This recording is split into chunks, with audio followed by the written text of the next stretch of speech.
నమస్తే, welcome to YOYO TV. BRS MLC Kavitha కొన్ని నెలల నుంచి రాజకీయాలకు దూరంగా ఉంటున్నారు. ఆమె పార్టీ కార్యక్రమాల్లోనూ పాల్గొనడం లేదు. కేవలం ఇంటికే పరిమితమయ్యారు. కల్వకుంట్ల కవిత దాదాపు 10 ఏళ్ల పాటు తెలంగాణ రాజకీయాల్లో ఒక ఊపు ఊపారు.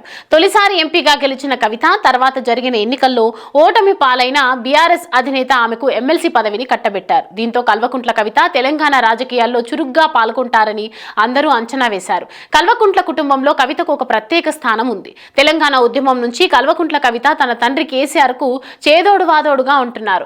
జాగృతి సంస్థను ఏర్పాటు చేసి కవిత తెలంగాణ ఉద్యమంలో కీలక పాత్ర పోషించారు. కల్వకుంట్ల కవిత ఒక దశలో తెలంగాణ మంత్రివర్గంలో చేరతారనే వార్తలు వచ్చినా అది సాధ్యపడలేదు. మూడోసారి అధికారంలోకి వస్తే ఖచ్చితంగా ఆమె మంత్రి పదవిని చేపడతారని అందరూ అంచనా వేశారు. కానీ మొన్నటి పార్లమెంట్ ఎన్నికలకు కూడా కల్వకుంట్ల కవిత దూరంగా ఉన్నారు. ఢిల్లీ లిక్కర్ స్కామ్ లో అరెస్ట్ అయ్యి కొన్ని నెలల పాటు జైల్లో ఉండి వచ్చిన తర్వాత కవిత పూర్తిగా మారిపోయారు.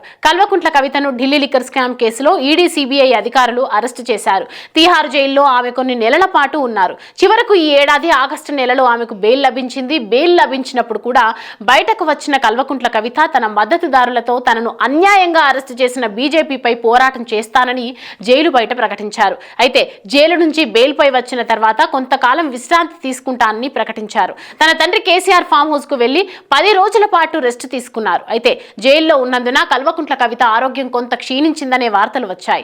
ఈ నేపథ్యంలోనే ఆమె ఆసుపత్రిలో పరీక్షలు కూడా చేయించుకున్నారు. ఇక తర్వాత బతుకమ్మ పండుగకు కూడా కల్వకుంట్ల కవిత దూరంగా ఉన్నారు. అసలు కవిత రాజకీయాల్లో కొనసాగుతారా లేదా అన్న అనుమానం కొందరు వ్యక్తం చేస్తున్నారు. ఒకవైపు సోదరుడు తండ్రి రాజకీయాల్లో ఉండగా తాను ఎందుకు బయటకు రావడం లేదు అన్న ధోరణిలో ఆమె ఉన్నట్లు కనిపిస్తోంది. అందుకే కల్వకుంట్ల కవిత రాజకీయాలకు దూరంగా ఉన్నారని గులాబీ పార్టీ వర్గాలు చెబుతున్నాయి. తిరిగి ఎన్నికల నాటికి ఆమె రాజకీయంగా యాక్టివ్ అవుతారని గులాబీ పార్టీ వర్గాలు చెబుతున్నాయి. కేసీఆర్ ఇచ్చిన సలహా మేరకే కవిత ఇంటికి పరిమితమయ్యారని మరికొంతమంది అంటున్నారు. మొత్తం మీద కవిత వాయిస్ మాత్రం తెలంగాణలో వినిపించడం లేదు. రాజకీయంగా ఆమె పెద్ద నిర్ణయమే తీసుకునే అవకాశాలున్నాయి.